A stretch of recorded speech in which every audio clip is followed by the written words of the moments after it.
Hello and welcome to Searching for Success. This is my Master's of Fine Arts Defense. I am a Raheem Perry, and I have a lot to present with you today, and welcome. So I created We Succeed to be a career development series that will motivate, guide, and inspire by sharing relatable human experiences of success in different career fields.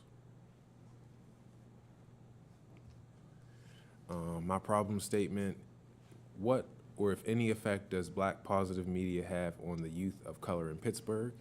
And some sub questions I had were: how will impactful real life stories of success influence students' career aspirations? How can success be broken down into steps? And how can the We Succeed series be better improved to increase post-secondary career options? My target audience is African American youth from Pittsburgh ages 14 through 24 from at-risk communities and who may have seen or experienced at-risk behaviors. Their psychographic includes they may have disinterest in typical learning environments, a lack of interest in what is traditionally taught in school, or traits that make a school environment difficult to focus on.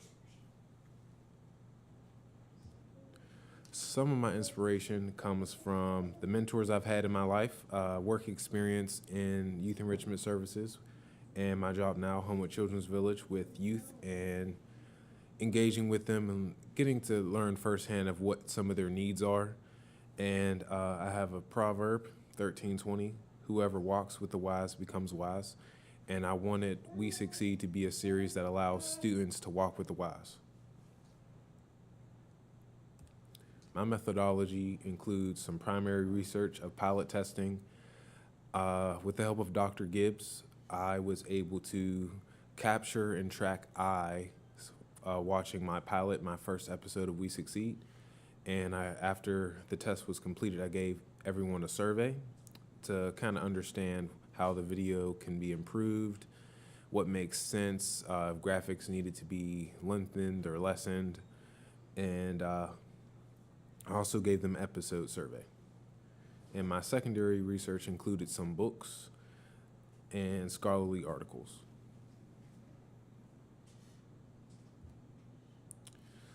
So I'm about to prepare to let you guys see We Succeed, Searching for Success.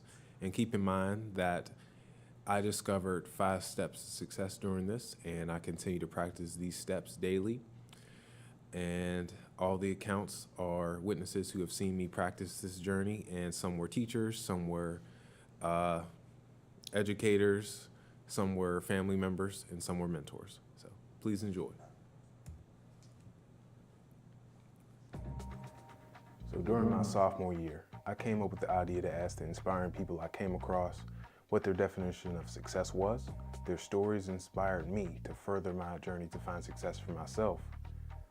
My name is Raheem Perry. I'm an MFA candidate here at Duquesne University, and I don't know where this journey will take me, but I'm led by my purpose and my vision. Let's see where it takes me. The thesis for this project is: how can an academic documentary series increase the awareness of post-secondary career options for African American youth? We Succeed has been inspired by a proverb, 13:20, whoever walks with the wise becomes wise.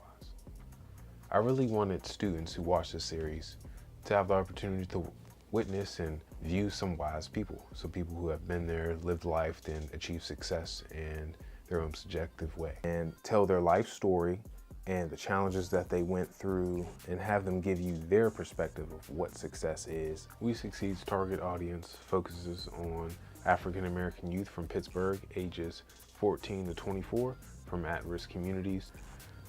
The psychographic analysis for these students will be: they may have disinterest in typical learning environments, a lack of interest in what is traditionally taught in school, or traits that can make a school environment difficult to focus in.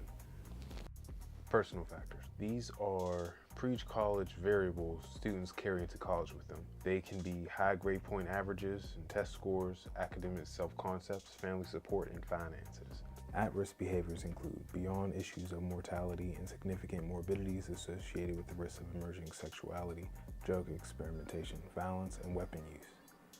National data indicates that more than 75% of adolescent deaths are due to unintentional injuries, homicides, and suicides, and many of them, if not most of these deaths, are consequences of high-risk behaviors. Growing up in these kind of neighborhoods, you realize that things happen, and it's just a reality issue. People, violence in the community, people using drugs openly, public alcoholism, and it's just a normal part of day-to-day life. During this process of making this series, I've identified 5 things I'd say successful people must have. And the first one is mentorship. This is where I believe mentorship plays a huge role. I had the opportunity from Youth Enrichment Service to learn a lot about mentorship and becoming a peer mentor myself. I've always had a passion for the youth. Growing up in youth mentorship spaces like Youth Enrichment Services, being a part of the Homewood Children's Village as a child, my mom always kept me active and involved, the Afro-American Music Institute. I was always surrounded by successful people, and I'm a big believer in mentorship, and I would like to introduce to you one of my mentors and who was my counselor in high school. I wouldn't be here without him, Sylvester Hanner. My name is Sylvester Hanner. I'm a school counselor at Obama International. I actually met Raheem, funny, it's a few years ago now. When I was finishing my master's program in school counseling, I had to do my internship in a school. I actually did my internship at Imani Christian Academy. At the time, Raheem was in 11th grade, and he was a student there, and I was an intern. So I just met him through different type of works and stuff over at the school. My method of mentoration with motivating children at council was to honestly to give them what they needed, give them what I felt that they needed. I didn't want to always wait I didn't always want to wait for them to ask me for help. I tried to be intentional about coming to them to provide help. So I thought about things that I didn't have growing up, things that I struggled with when it came time to go to college, or just even things that I struggled with at home. So I kind of made a list of those things, and I made them a priority, and I brought those to the students. So I talked to them about different types of jobs, different type of career opportunities, different things that there were going on in the world. You know, if I seen students struggling with certain types of things, I kind of like took that and made them different types of lessons. So, and then I tried to just take a more of a gentle and friendly approach. Like my office was full of anime characters and Spider-Man stuff. So I just tried to help, you know, be more friendly and genuine and just invite those type of conversations and kind of like go off of what the students need versus what I felt like traditional school should do.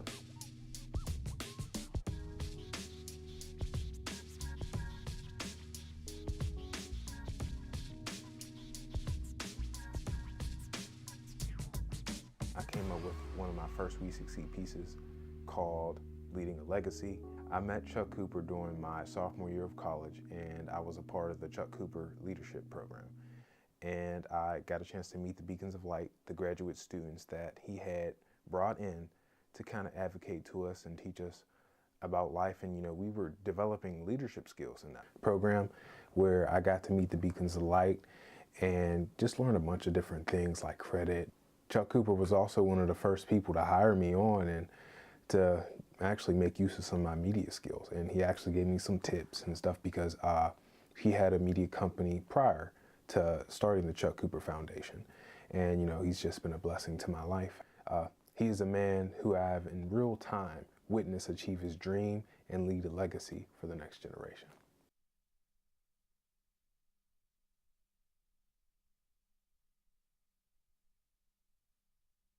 That's the dog, big fella. That's the big fella.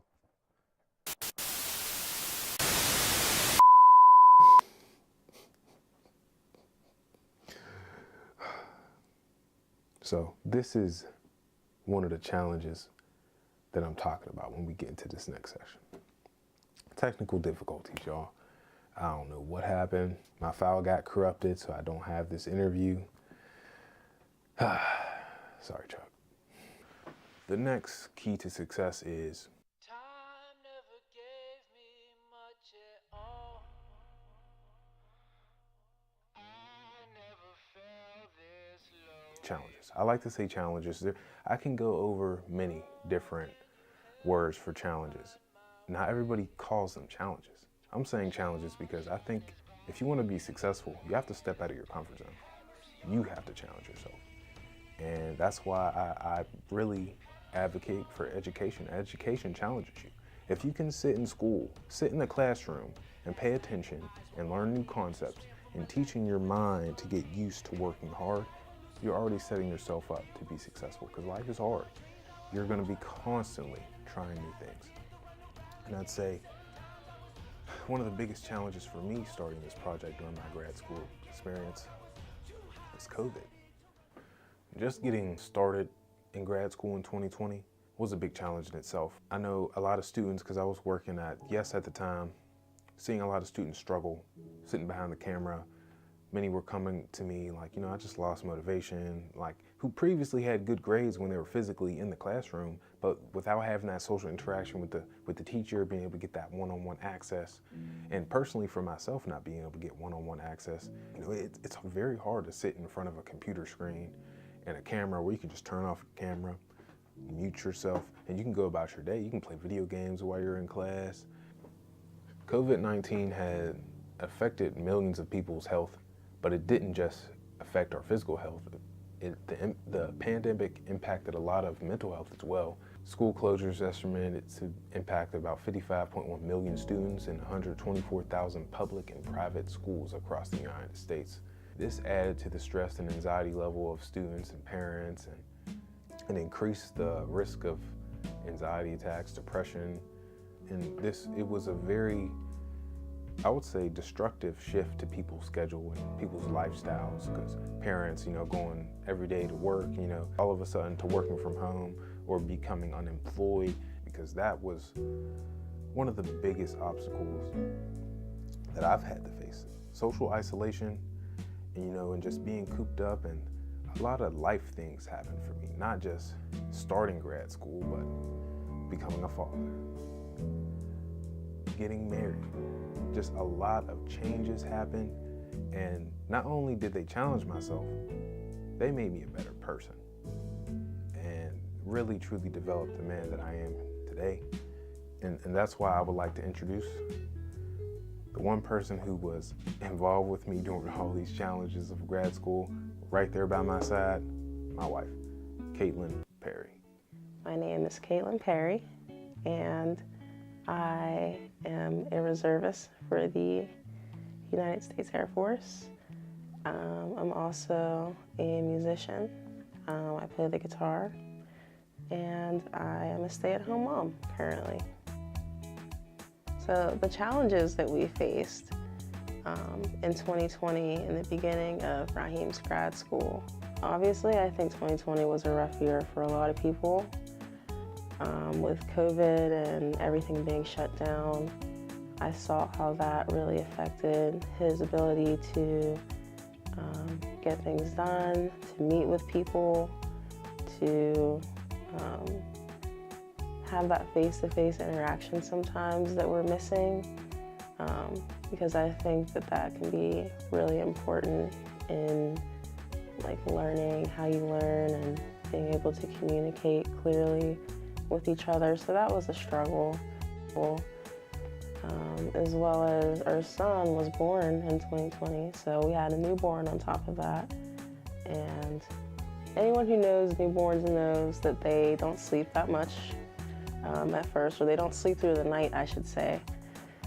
So the first few months were very hard on the both of us, but yeah, we've managed to make it through.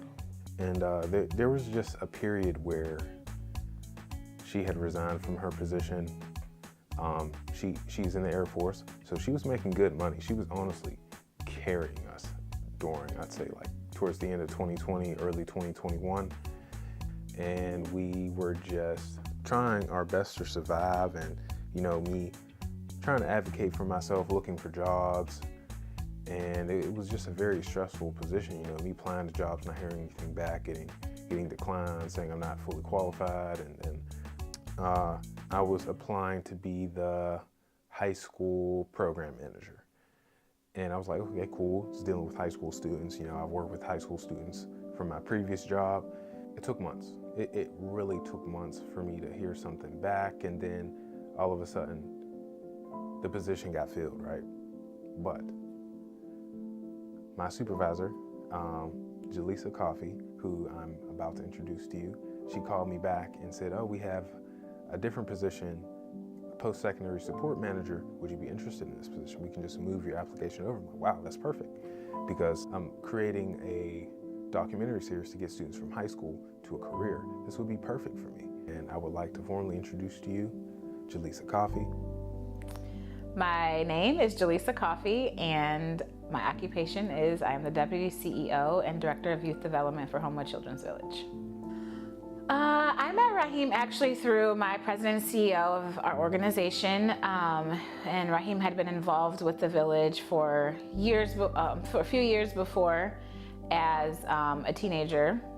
And so our CEO kept in contact with Raheem, and we were looking for a role in the youth development team to be filled. And because of their relationship, our CEO was able to recommend Raheem to speak with me and talk about the possibility of joining our team. So when we were interviewing, at the time we were interviewing actually for a high school program manager.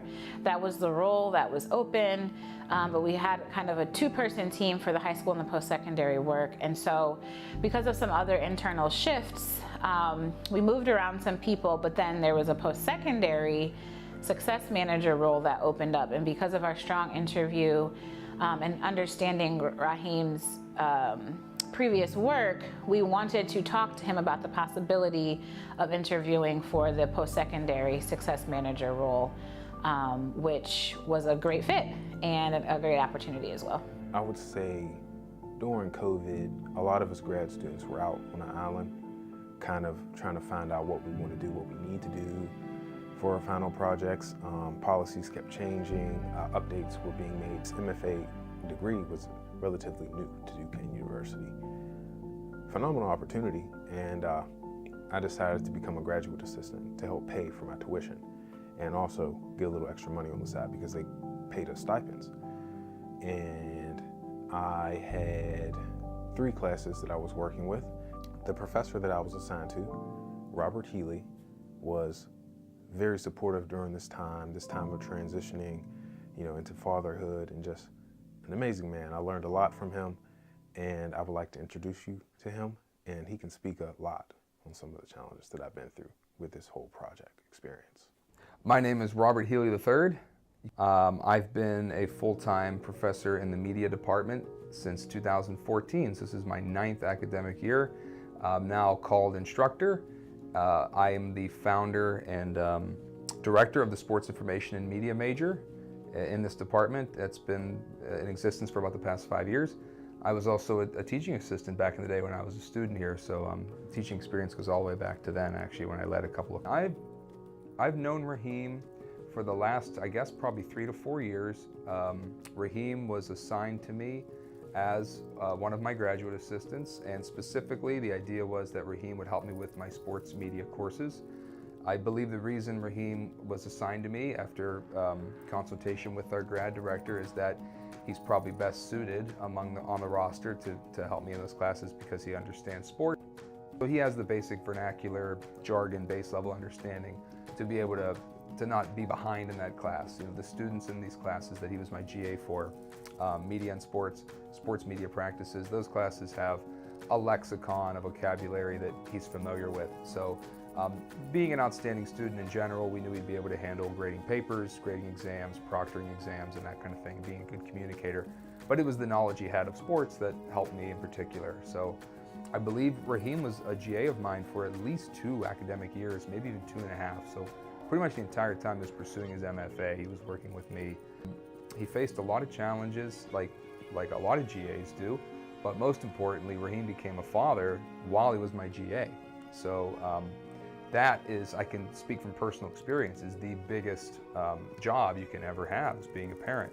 I myself have 2 young kids, and they were even younger when I had Raheem as a GA, so I related to him more than perhaps any other faculty member we had when it came to raising a child. So Raheem's little boy was born, and he was very communicative about it and open about his schedule, and we talked all about it. And I knew his biggest job now was diapers and milk and food, you know, and the basics of human life. And that took precedence over everything, which was more than understandable. But what was most impressive to me, not just that he was a great father and that he was getting that job done, but he was doing it while never missing a deadline for me, never missing a class he said he was going to be at, doing that all during the pandemic, you know, which can't be overstated, you know, how much more complicated that made, probably being a young parent, having to socialize your child, keep your child active when everyone's locked indoors, and keeping that child healthy and smart. And he's done all that, you know, by all accounts, he's a great father, and that's the most important job he'll ever do. But he was also a terrific graduate assistant for me. The next person I would like to introduce you to is James Voda. He is the department chair at Duquesne University for the School of Liberal Arts, and he's just an amazing man. He's always great to talk to, pick his brain about just not only about media, but also just things going on in the world today. He's just a wealth of knowledge, and it's just a pleasure to have had him as a teacher, a mentor, and just a counselor in this grad school process. My name is Jim Voda. I'm the chairperson here at the media department in Duquesne University. Well, I think there's probably two answers to that. I met him first in a class, and I met him in that class in that I had him for class, but he was quiet. He was somewhat of a quiet student, and it really wasn't until the end of that class, when students were turning in their final work, that I realized, you know, who he was and what he was capable of. And it wasn't until the second class that I had him for that, you know, he started to talk to me a little bit more and started to come to me with some ideas, some projects that he wanted to work on, things that actually fell outside of the course content and actually fell outside of the classroom, just some different interests that he had. And so he and I were able to develop a rapport along those lines, because he was looking to really, you know, do things independently and do things well. And that's how I guess I would say I really got to know who he was and what his interests were and the quality of human being that he was. So creating this project, this wasn't my first trial run with We Succeed. I previously made 3 episodes for my senior project during my undergrad, and it was a lot different at the time. I wasn't as good as an editor. I didn't have a lot of After Effects experience at the time, so I just wanted to update it, and this final project was really just to see how I could make it better. He'd come to me wanting to do an independent study on this idea that he had, and the idea, of course, you know, at the time wasn't, you know, very well refined, but he wanted to use time here to refine that idea, to kind of come up with, you know, some sense of what this project was. It was something that was in his head. It was something that was, I guess you could say it was something that was in his heart, and a lot of times when that happens, it's difficult to verbalize. It's difficult to get it down on paper and really communicate, not just to other people, but to yourself, you know, what this project is. So he came to me with this idea. I previously made 3 episodes for my senior project during my undergrad, and it was a lot different at the time. I wasn't as good as an editor. I didn't have a lot of After Effects experience at the time, so I just wanted to update it, and this final project was really just to see how I could make it better. This was, it's media. It's actually a streaming platform on Roku that you can go and download it. You can actually see some things that I worked on posted, and I was happy to have the best supervisor I ever could have, Hanajin Chung, and it was just a pleasure to work with him on different projects. I really got a chance to see my graphic design skills and skills that tested my creativity as well as my eyes to be able to edit in Photoshop and After Effects and different skills like that. And I'd like to introduce to you Hanajun Chang. My name is Hanajun Chang. I'm currently the Chief Executive Officer for Night Sky Studios LLC. It's a creative services company based out in Los Angeles, California. In addition, I'm also an editor for BuzzFeed and also do content operations for several Roku channels, which Raheem has helped out with during his internship. Earlier this year, I was looking for an intern while I was doing the content operations work for the Roku channels, UKW Media and Urban TV. I had seen maybe a few resumes come across my desk. After a few interviews as well, I thought the candidates were pretty great. However, when I interviewed Raheem and I kind of spoke with him a bit more and engaged on what he liked and his taste, it just kind of felt like Raheem was the best fit for everyone that came across interested in being a part of our little. What was great about Raheem's role as an intern with us is that he was very versatile in his creative abilities. When I needed help with video stuff, when I needed help with After Effects, when I needed help with graphics and key art, that's where Raheem's skills and talents really shine. I will say the thing that he helped me the most was creating key art for these titles that were being aired and distributed, exhibited on these streaming platforms.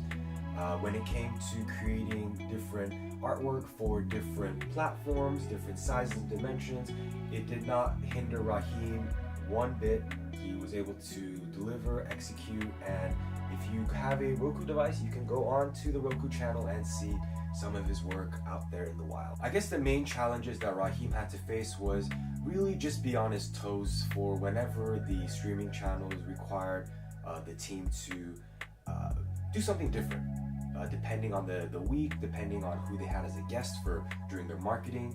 And we would start one thing 1 week and a half, and then we'd have to pivot to a different project. And what I was really thankful for was that Raheem was able to gracefully, pivot with me on these little tasks and jobs. And whenever there was a bit of confusion or just he needed some clarification, he would not hesitate to reach out. And we just essentially collaborated in creating the best possible thing. Now, in order to overcome these challenges, brings me to key to success number 3, discipline. In order to be a father, a husband, a graduate assistant, go to school full-time, work 2 jobs, freelance, and still do an internship, it takes a lot of discipline and a whole lot of time management. And I'd say going to college really tests your time management skills because they give you a schedule. You can create your own schedule, but it's up to you to go through all those classes, handle all the work in between those classes. If you work a job at the time, you have to know when you have to go to work, pace yourself, and then there's still other extracurricular activities you want to do. You still want to go out and party and have fun, enjoy yourself. You still want to have a social life, of course. You still got to eat. You still got to sleep.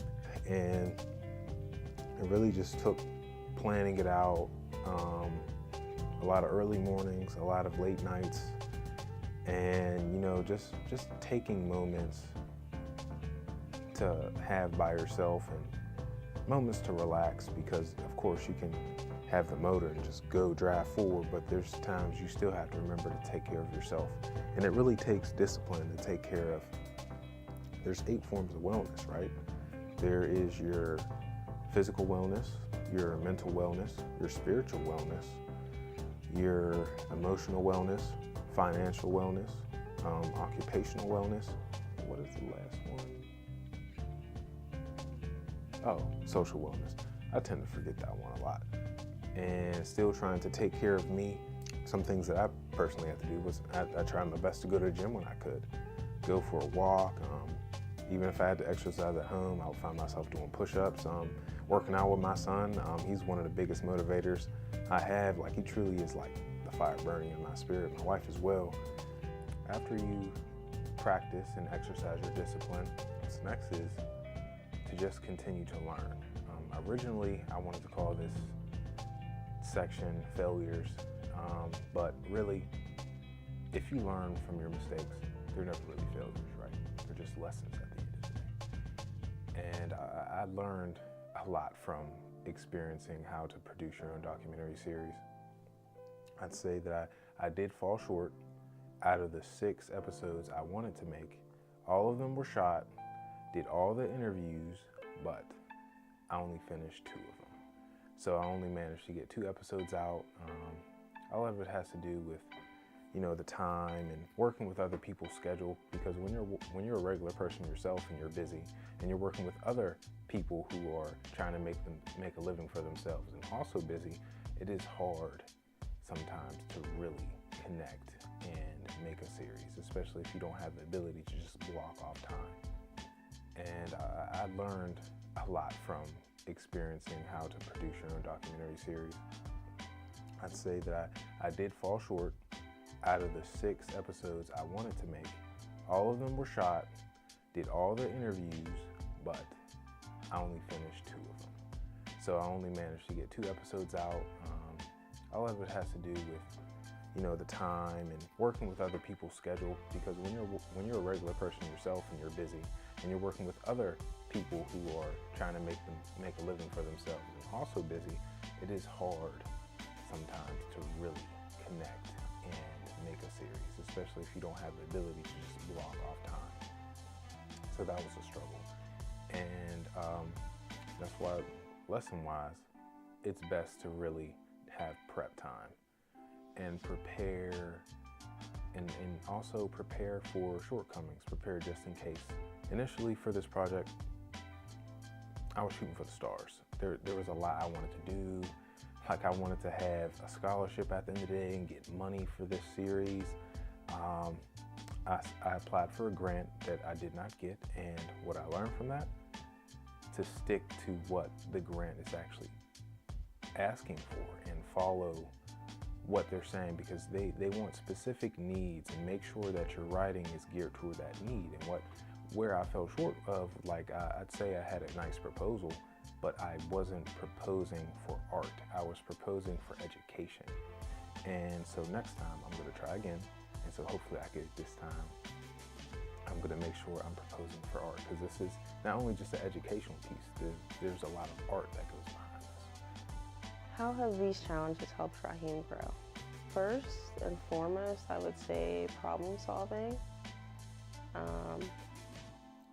Because there were a lot of technical issues and just like difficulties where it felt like, I know he felt like he had to think on the fly at times and find solutions to problems where it seemed like there was no solution, or there was no help necessarily, or guidance in finding the answers to things. And I've seen him be able to seek out knowledge on his own and be able to teach himself things in order to further his success. So I would say that that's a big part of growth. You know, being able to take initiative and teach yourself something that will help you move forward. We Succeed has been an opportunity for many things, really. I think at the end of it all, the We Succeed documentary and program allows young people to be exposed to very specific people and very specific roles, but on the greater level and the grander scheme of things, the interviews and the connections Raheem's been making with the partners that are featured in the video also will have long-lasting impact. It will increase our partnerships. It will help us to stay in touch with people who we might not have a relationship with, or deepen relationships with people that we do know. And so it's a right now project as it relates to this physical thing that's being produced, but it's also a long-term project in the way that we have been able to connect with people, introduce them to the work of the village, as well as to learn more about different organizations and their work. Before I released the first episode, I wanted to test it. I wanted to see what my viewers would be looking at. So I had this grand idea with the help of Dr. Gibbs. He hooked me up with eye tracking software. So initially, I didn't want to just do an eye tracking test. I wanted to hook up my subjects to a heart tracking monitor along with the eye tracking monitor, because I wanted to test the heart rate to see if they were getting an emotional response to the Mind, Body, and Soul pilot. So, but I had to go with just the eye tracking. And I had 5 participants. 4 were Duquesne students, and 1 was my sister-in-law, who's also a student. So what was amazing about this test was I got a chance to see where they would look. And there were different forms of eye tracking. There was the heat map where you could see where most often subjects are looking, and you could see that they really look at faces, and when words do come up on the screen, you could see them analyzing the words. You don't really know if they get a chance to fully read everything, but you can see that they're scanning there. Even with the time plotted map, you can see where they're looking for certain second durations. And a lot of time is really spent on the face, or if there's graphics, you can see their eyes moving back and forth, reading what is on the screen. After the first episode was watched, I had them fill out a survey. And the survey results are as follows. Come to find out, 2 out of the 5 students knew of what a teaching artist was. How could this episode be improved for future purposes?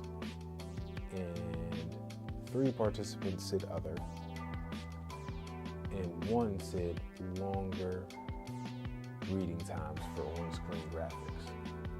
And I was also interested in finding out what other careers were they interested in having in the future. A local theater technician, a science-related field, a cybersecurity/pen testing field, and a mental health segment into a career. And I have to say this because it depends on how, what makes it a success is really going to depend on how Raheem, or really anyone, but Raheem, because we're talking about him, what he defines as success in his life, and whether he makes that, achieves that. He has certainly, taken the time and the effort to immerse himself in the process of being a graduate student and participating in the department at a certain level, that tactically, in terms of executing his craft, does he have what it takes to be successful? Absolutely. Raheem will be successful because of his willingness to immerse himself in whatever he is doing. And that ability to be micro-ambitious, to do those things that are in front of him as well as he can. What makes Raheem's time in grad school a success? I would say definitely all of the influential people he's been able to meet throughout the way. He's been able to interview and meet with some successful individuals, learn from people that he might not normally engage with, and be able to take that knowledge to other people who might never see that side of an industry or profession. And he's been able to not only grow and develop his skills, but highlight the skills of others.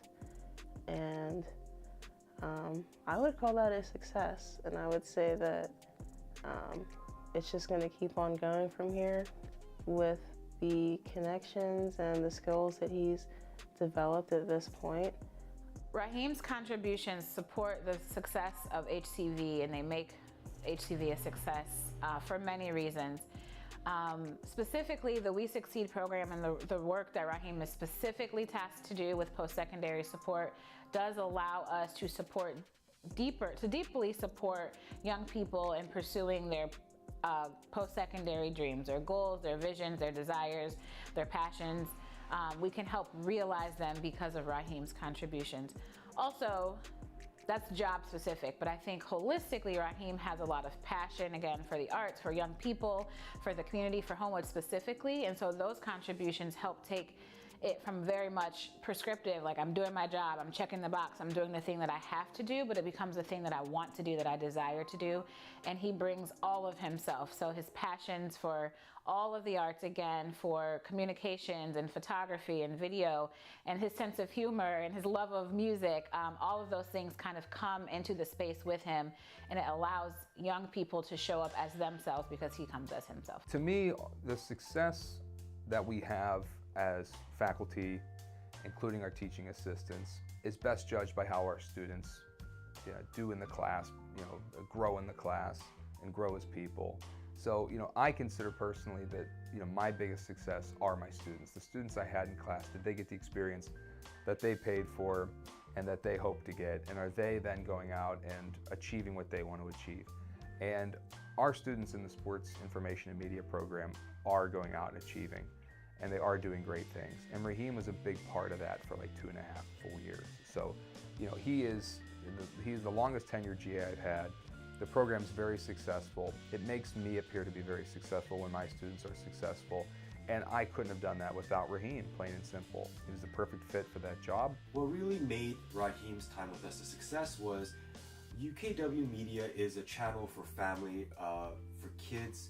We pride ourselves on being diverse, not only in terms of representation, but in terms of content as well. Different types of content, different content from around the world.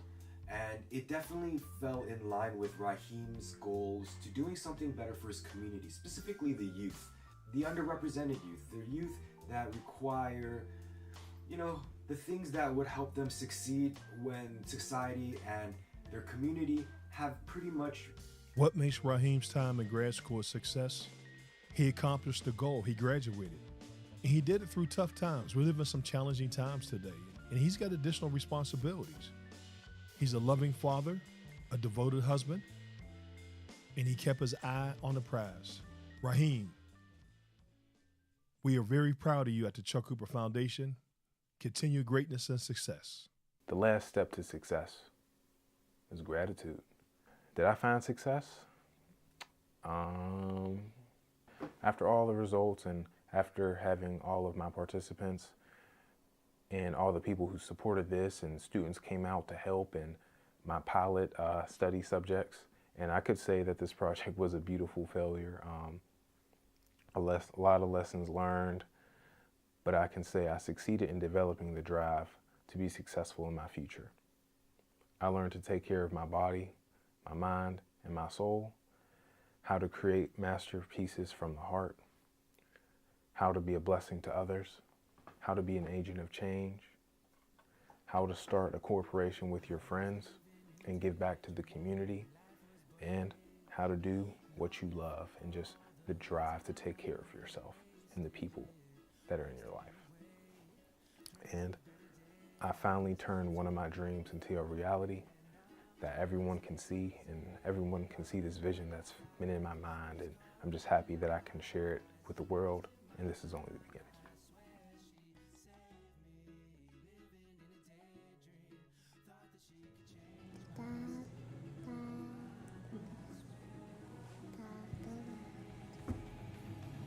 All right, be quiet, buddy.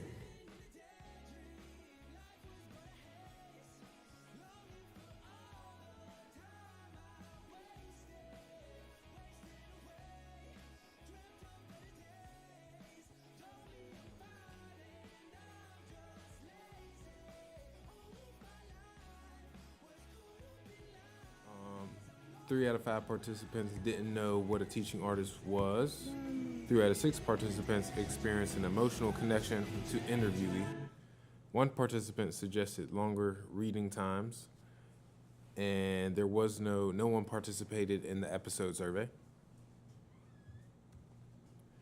Some improvements from results. I wanted to increase graphic time on the screen, limit episodes to 7 to 10 minutes, add psychologist, cybersecurity, and theater tech episodes. Some personal improvements. I wanted to add an intro because, every good children's show has a very memorable introduction with a theme song to it, and it definitely needs that. And working with Homewood Children's Village, I learned about career clusters. I involved them in a lot of my post-secondary programming sessions, and it's very informative to know what pathways are available along with what cluster each job are designated to. And here are my sources. And now I am open for questions.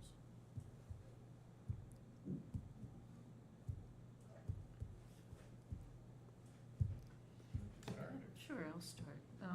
Well, first of all, I think this is a great project, and I think you really did a good job. I had sent you some edits, and I think you got them all except the one section that repeats, but that's easy to fix, I think. There's 2 sections. I think Oh, there's are there? 3 actually. I counted 3 sections that repeat. Okay. Were there 3? I caught 2. I think there was 3. The one I'm talking about is you're narrating. I think there's There's one. one in I lessons, think there's one Yes. left. I and think there's there's one left. which I is think there's an one. easy fix. Anyhow, I really liked the whole thing, and I liked particularly your production techniques with the crumpled paper, the uncrumples and carries the message. I think you used that really well. And you had some particularly good B-roll, for example, the Spider-Man in the office. And also, I thought that the empty classroom, when you were talking about COVID, was really effective. So what I think you need to do is actually probably an introduction. I don't know where you put it, but the relationship between this, what you're showing us, and the films that you made for We Succeed is not clear. So you need to, I know what it is because, we've been on the journey with you, but you need to explain what you intended to do with We Succeed, what you did do, and what this is, which is your journey. This is about you. Okay, that relationship, which is kind of the meta view, the overview, is never really stated. So I don't think it would be hard to do. It would make viewing the whole thing a lot clearer. Because I realized I'm supplying a backstory that's not there yet. That's what I had to say. Yeah, I agree with that, because I think that's first off, it's really important. And even I was kind of feeling like missing that context. So, to what this is, what it's for, get a little bit personal. There's you were getting personal and talking about your own experiences, but there's that line where you kind of stopped. And I think providing that to the audience will allow, I think it will allow for a little bit of it will allow for empathy from your audience, and not sympathy, empathy. And I think, anytime you can take an opportunity to do that, right, then they're gonna pay more attention to it. Do you know what I mean? It'll flow better for them. I think he agrees. I think you agree. I think so too. I think he does. The other things that I'll point out, and they're nitpicking and technical, was one, the repeats, which you caught, I think, that are pretty quick changes, to cut those out. Some of the cuts in the beginning where you were in different clothes, I think those cuts some of them were a little bit abrupt and just not timed quite right. But you're talking about frames. Just take a quick look at those frames, see how you can cut those a little bit better. And then I would go through the whole thing and try to normalize that audio, because it goes up and down. I wasn't sure actually if it was the studio that was doing that, or if it's the film itself. Yeah, I think it was the film. Just go through, because you've got different audio levels at different times, and you in order for somebody to exercise that empathy, you want it, you don't want anything technical occurring that breaks them out of that. You know what I mean? Yeah, I agree. The other thing I would say, and I don't think this is a fix, those are quick technical fixes. But the one thing I felt, I guess, would be, what's the film's personality that you want out of this? I don't think it's something that needs to go into a change or a revision. But as you go forward in making more work and more products along these lines, you think really hard about what you want the energy of these films to be. I kind of put in here, do you want it to be upbeat? Do you want it to be more serious? Do you want it to be instructive, comical, or all of those things? You know what I mean? There was some personality shifts throughout the film, where it went from being maybe, you know, a little bit self-deprecating and funny to serious. And obviously you want to cover the spectrum of emotions, but you want kind of an overriding, you know, an umbrella to that, right? That is your personality, right? And I think it probably is more a result of just the amount of time that you've spent on this, that your personality has changed, you know, as you've worked on it, and you can kind of see that. But I just kind of made a note of that, and it's, again, no edits. I don't see any changes that way in the film or issues with the film. I just say moving forward, think about how you want to present this to people and the energy that you want it to have, right? That's it. I thought it was great. You know, again, I just have one quick question, which I think I already know the answer, but I'd like to have it on record. Okay. You know, where is this going? Who is this for? What do you want the result of this film to be? I want this to be not only a lesson for myself, but for any upcoming MFA students who watch the piece can know, like, they'll know how to be successful as well, and kind of the mistakes that I made, and kind of like the same of the series that was like a beautiful failure. There was mistakes that were made, but there's snippets of those episodes that can that you can learn from, people, and I hope that this is a lesson learned for myself and lesson learned for anybody else who sees it. And I think it was kind of like a YouTuber table talk of like a college journey, and that's when you get all those ups and downs of emotions that come in, and yeah, it's like a reflection and really just like a bit of a journey. What I would say is, again, going back to the mood, if that's what you want as you move forward creating these things, and this is an opinion, this is purely subjective, so this has nothing to do with the quality of it. Don't be so protected. If you want people to really feel what you're dealing with and the frustrations. You know, I think what I kept thinking about throughout the film was, what if somebody who is 13 years old, 14 years old,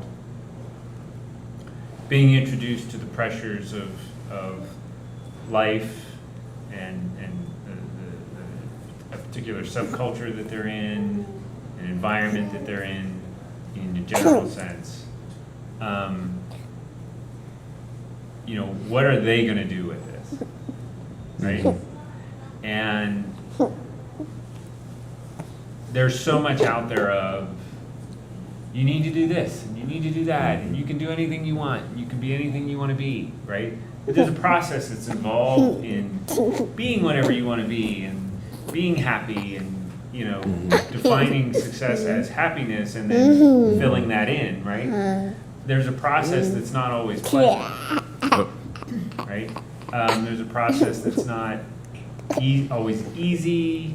You know what I'm saying. And I think, again, I think it's important. I would see how important it was for them to see that in a very real way, right?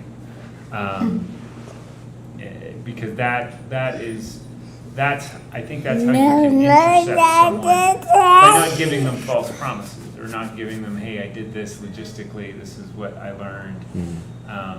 And you started to move towards that. There were a couple of times in the film where you started to move towards that revealing of that emotion and frustration, and the fact that it's not, I decide whatever I want to be, and then I just jump through the right hoops and I'll be whoever I want. It's more involved than that. I'd like to see that in future work, especially for somebody who can really act as an intercept to someone who's saying, you know, I'm not going to do that, or that's not for me, or I want everything in the world, you know, and realizing that that's not happiness necessarily. You know, I think you could do that with this film with a few edits, and it goes back to what I said before, which is it's not clear what the connection of your journey in this film is to the projects that you started with We Succeed. So if you had an explanation perhaps at the beginning, like this is what I started to plan to do, I ran into a lot of roadblocks, and I ended up falling short, but I learned a lot along the way. Something like more articulate than that, but that idea. And then, so when for example, when the students are viewing the product with the eye tracking machines, it's not clear what they're viewing. So you need to say, you know, I got this far and I have 2 that are done, and this is what because I actually don't know what you accomplished and what I gather there are 2 videos out there somewhere that are being used, but that's not in here. And I think that Jim's right, that when you you work on something for a very long time, you don't see the holes in it because it's all very familiar to you. Right? So, but I think that would be a fairly easy problem to solve. Just keep locating the viewer where you are in your journey. You know, while I was producing these films, I tested them on students, and this is what we found. Okay. I think, and again, I don't think this is necessarily something that, I don't want to speak for Maggie, but I think, you know, it's not necessarily for the acceptance of the project itself. Right. But yeah, this is, there's a shift in time. You tell a story a couple of different ways. You can tell it with the benefit of hindsight, in which case sometimes, which is fine, but you tell it more with the benefit of hindsight, you're telling it more from the third person.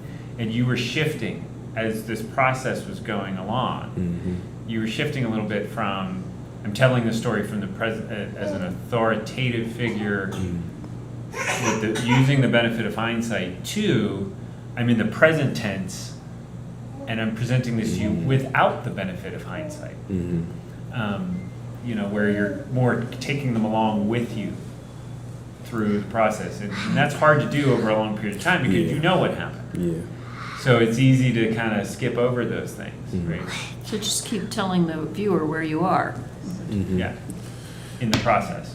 Yes, I agree. And there's actually, there was a part where I did record the YouTube results. I don't know why I cut it out. I should have kept it in there, like the results of the pilot study when it was released, like the viewership amounts, and me saying that it was actually a success. See, I don't even know what it is. Yeah, I know. You know, like you're using this it, and I think, okay, but what? You know, so there's no explanation in what I've seen of what it is that you did produce. Yeah, that should be definitely explained. Right, when but did you start this? It's clear. When did I start this? I feel like there's too many start dates. Probably like February 2022 is when At the very, you mean, I'm talking, tactically you started it in 2022, but when did you start this? Oh, officially? Probably like in 2018. Okay, they should know that. You know, I think they should know how long you have been thinking and working about this. I think they should know, and carry them with you. You carry them with you along the journey. You know, because or don't and tell it as, you know, after the fact. This is what I experienced.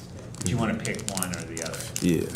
And you don't want to be shifting between present and past tense, so to speak. Does that make sense? Yeah, that makes sense. Then neither one is wrong. It's a creative choice. You know. So anyway, yeah, but it was. Or just provide a transition between the two. Yeah, where are you going with this? And I'm not asking you that. Tell them that. Okay. Where are you going with this? You know, what do you want out of this film? What are you looking to achieve? Right up front, just like Maggie was saying. You know, right up front. What is this? You know, what do you hope it's for? In the end, if it ended up being for that, that's fine. If it ended up being for something else, that's part of the discovery. But let them know where they are. Here's what I started out to do, and here's what I ended up being able to do, and what I'm gonna tell you now is the story of the lessons I learned along the way. That seems to me what your project is. I'll just say this and then I'll shut up. I think the reason that, but I don't want to speak for Maggie, but I speak for myself, that the reason I think we're harping so much on that point, for me anyway, is because it's a really good story that you have. Like you have a really good story in this journey. It's an emotional, it's a logistical, it's financial, it's personal. And I feel like to not have enough of that in there is not good, because it is a really good story that you have. I think it's And it's in actually there. there. It's just. It's missing key points. Like, it's missing the results and an explanation of what it actually is and what. Yeah, it's like you need to stand above it and see what the overview is and provide those key points that tell the viewer where you are. You know, okay, now I'm gonna show you this. You don't say that, but you know, you keep locating the. Can you go sit down? And reflection. Yeah. Reflection, commentary on your Well, I need reflection. to be quiet. You know, it doesn't have to be refined. Because I didn't get the sense that that's what you were looking for in this. You know what I mean? That you know, you wish to be an expert. If you wish to be an expert, proof you're an expert. If you wish to be successful, proof you're successful. You know, I didn't get that from the story you were telling. But I also was sensitive to the fact that we're more familiar with this film than maybe somebody who. So we have a problem, I think, also getting to that level above so we can see what's missing, because Jim longer than I, but we've both been on some major parts of this journey with you. You came to me with this way before 2022. It was before COVID. Yeah.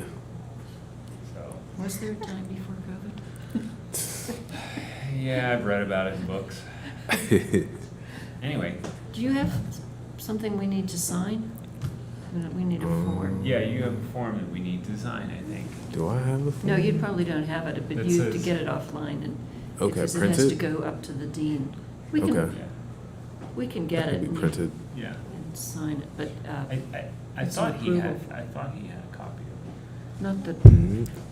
But you can. Yeah, You you can. can If you sit down. don't. If Please you go don't, sit you down. can get it online, Mhm. and you can sign it. And if you want to even send it digitally to either Maggie or me, or both. I mean, Yeah, we can sign it We'll digitally. sign it and send it down. And it's just that document says, "Poof, you're a success." Do you know that section where the regulations are for the for the capstone? And yeah, it's in there. It's in that whole packet of, like, we signed